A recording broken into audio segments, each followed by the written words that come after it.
said something about playing in a progressive metal band, is that right?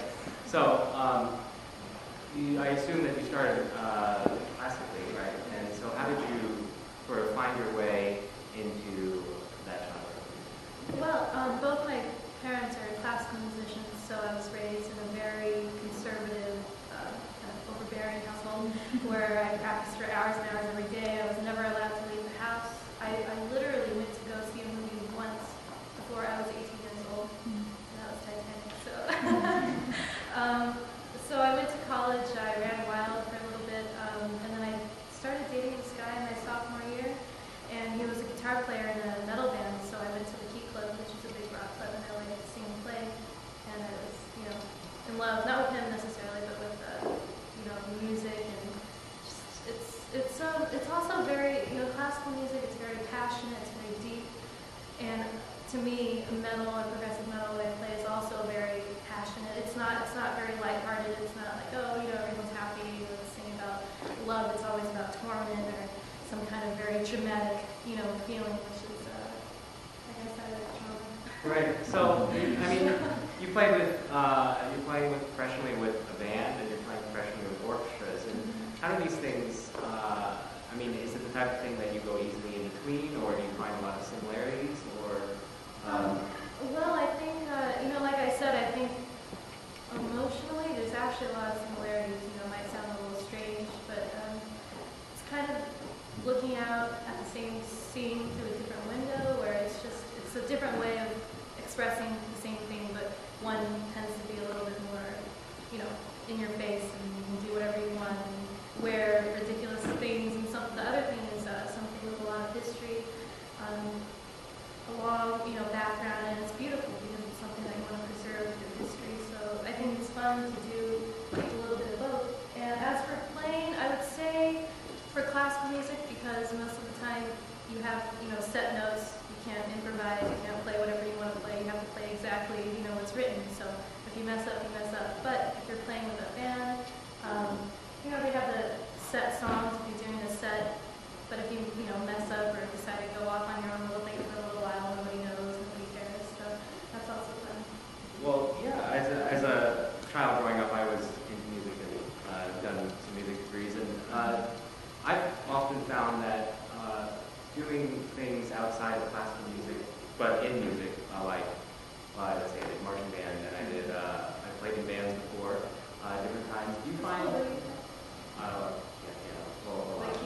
A lot of different things.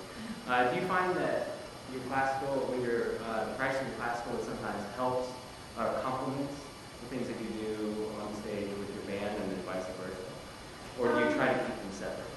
Well, yeah, it's probably a good idea to keep them mostly separate.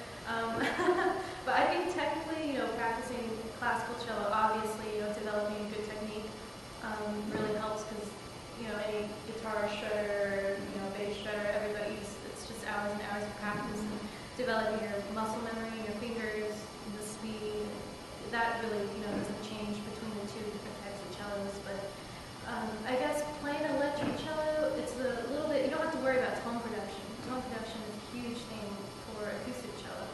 I think, the cello, the sound is a beautiful, warm, played correctly, ideally, it'd be a warm sound that's very close to the human voice, and to make it project, and to develop a full body tone is very important. But with electric cello, it doesn't matter if you pluck it or bow it or kind of casually do it. It basically comes out with the same level of sound. You can just turn up your amp, or put it through different processors. So that's the main difference, I think, is the tone production. So instead of practicing how you can push the sound out of the classical cello, you just buy nice equipment, and that'll give you a nice sound on the electric cello.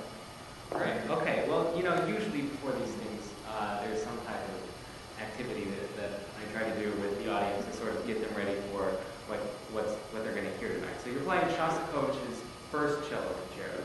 Now, I have to ask out here, does anybody know anything about Shostakovich? Roughly, know when he lived, or? Perfect. That's perfect. Okay. Well, just give us your sort of impressions of Shostakovich. Just the piece itself, in terms of the growth of the cello repertoire up to that point, or just your general feelings I'm about trying to think the back piece. to history class. Oh, no. Nothing too No, complicated. okay. Just, just your general feelings about it, and then we'll do a little extra. Well, Shostakovich was a Russian composer, is that correct? Yeah. Okay. But just general emotional Sure. feelings. He wrote the piece right after Stalin passed away, so it was during the Soviet times in Russia, and there was a lot of repression, and artists or anybody else who was a little bit different, or that was really kind of shunned. So a lot of musical ideas and things were being suppressed by the government, especially the leader himself. So he wrote this concerto as kind of a kind of in your face, against that. And I know that in the fourth movement, which is the very last, the ending of the piece, it's kind of a very fast, wrapping up of the piece. There's a lot of repetitions of phrases from the beginning of the concerto. And he also took Stalin's favorite song, it was like a traditional Russian song, and kind of made fun of it, so he played around with it a little bit. It's a very dark concerto. There's a lot of, obviously, he's expressing ideas of torment and not being allowed to do what you want to do. And he said himself about the piece, it's about the struggle of artists to survive in this kind of society, or in society in general. That's perfect. That's absolutely perfect. Now, Shostakovich was not a happy guy, because in Russia, if you stepped a little bit out of line, you got sent to Siberia immediately. So, as just sort of a little fun thing, I want to play this music. I want to see if you recognize it. Let's see.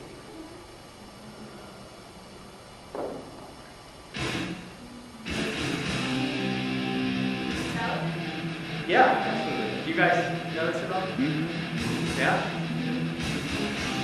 Okay, so it's Metallica. What's the name of the song? And that was written in 1986, right? Mm-hmm. So what do you think people thought of this music in 1986? I mean, yeah, let me play for you some music that topped the charts in 1986. This is probably the most famous song in 1986. And there's this one.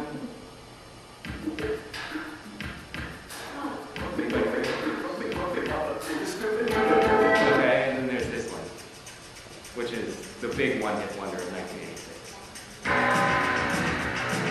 You all recognize this one? So, Walk Like a Magician. So then, Metallica came out with this.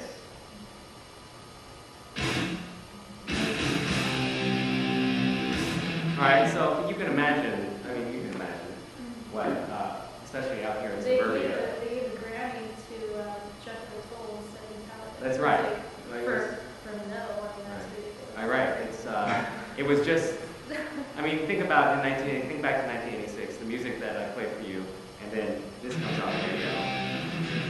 It's got to be, you're just it's like, come on, get this out of here. But now, you sort of find that stuff pretty mainstream. That's like old-fashioned. Yeah, that's like, I mean, get that out of here. That's 20 years ago, right? Okay, so let's go back to Shostakovich. Like I said, it was written in 1959. Now, this is a